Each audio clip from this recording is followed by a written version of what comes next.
আসসালামু আলাইকুম রহমতুল্লাহ। জেলা কিশোরগঞ্জ, থানা করিমগঞ্জ। ঐতিহাসিক সেই জয়কা মাঠ, বিশাল ফুটবল খেলার মাঠ।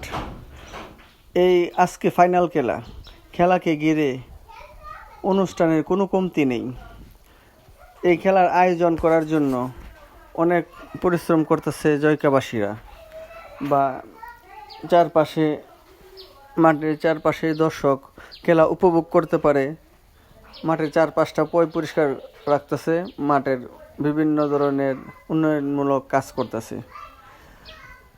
মেন রাস্তার মধ্যে প্রায় 8-10টা গেট বাঁধা হয়েছে বড় বড় অতিথিদের জন্য। আজকে ফাইনাল খেলার উপলক্ষে আজকে অনেক আয়োজন। জয়কাবাসীর ধারণা আজ 1 লক্ষ লোকের উপরে দর্শক হবে। এই জন্য ওনারা আরও বেশি